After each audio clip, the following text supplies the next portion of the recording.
Sex की मांग अश्लील नहीं है, लेकिन जो समाज सेक्स की निंदा करेगा उस समाज में सेक्स की अश्लील मांग शुरू हो जाएगी। सेक्स की मांग अश्लील नहीं है, लेकिन सप्रेसिव सोसाइटी सेक्स की मांग को अश्लील रास्तों पर ले जाएगी।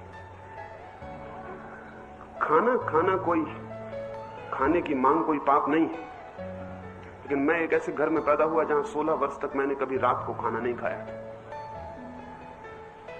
और सोचता था कि रात खाना खाया तो नरक गया। न कभी घर में किसी को खाते देखा था, और जो आसपास खाते थे तो घर के लोगों का भाव भी देखा था कि वो सब नरक जाने वाले। 16 साल तक घर के बाहर भी ज्यादा नहीं गया था, तो मुझे कभी रात खाने का मौका भी नहीं आया। एक बार कुछ मित्रों के साथ पिकनिक पे गया, कॉलेज में पहुंचा तो वो तो सब रात को खाने वाले थे। पहाड़ पर दिन भर घूमे, थक गए, उन्होंने दिन तो खाने की कोई फिक्र न की, रात खाना बनाना शुरू किया। अब मैं दिन भर का भूखा हूं, थका मांदा हूं, उनके खाने की सुगंध सामने ही खाना बन रहा है।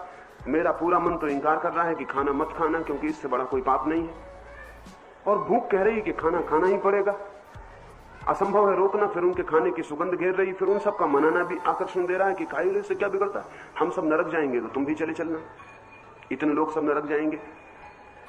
उनकी बात आखिर में मान ली, खाना खा लिया। खाना तो खा लिया, लेकिन रात में 3 बार वॉमिट हुई।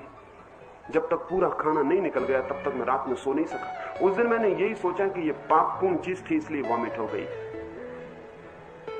आज मैं जानता हूं पापपूर्ण होने से कोई संबंध ना था।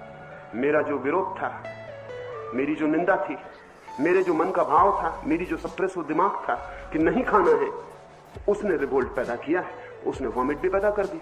अब तो बहुत बार खा रहा हूं, अब वॉमिट नहीं होती। इतने लोग खा रहे हैं, उन्हें नहीं होती। उस दिन मैंने यही समझा था कि वॉमिट जो है वो पाप को बाहर फेंक देने के लिए है। सेक्स की मांग तो स्वाभाविक है, न हो तो आदमी बीमार है। वो मांग तो स्वाभाविक है, लेकिन उस स्वाभाविक मांग को अगर हम सब तरफ से निंदा करें और रोकने की कोशिश करें तो मांग अश्लील बन जाएगी, पापपूर्ण बन जाएगी, और उस आदमी को भी लगने लगेगा कोई अपराध का काम हो रहा है, वो उससे चोरी से भी करने लगेगा और ऐसे उपाय खोजेगा जहां वो मांग भी पूरी हो जाए अश्लील और कोई बाधा भी ना पड़े। अब 2 ही उपाय हैं, या तो वो पिक्चर देख के पूरा कर ले और या सड़कों पर चलती स्त्रियों के वस्त्र छीन ले। एक ही उपाय है, या तो वो कविता पढ़ के पूरी कर ले या बाथरूम में गालियां लिख के पूरी कर ले। वो कुछ उपाय खोजेगा और उस उपाय से एक नई मांग पैदा होगी, एक नया बाजार पैदा होगा। मैं ये नहीं कह रहा हूं कि सेक्स की मांग गलत है, मैं ये कह रहा हूं कि सेक्स के संबंध में हमारी जो धारणा है दुश्मनी की, वो गलत है। वो दुश्मनी की धारणा अश्लीलता पैदा करती। अश्लीलता दमन का सहज परिणाम है, और जितना स्वस्थ समाज होगा उतना कम दमन वाला होगा, उतनी कम अश्लीलता होगी, क्योंकि चीजों के तथ्यों को हमने स्वीकार कर लिया।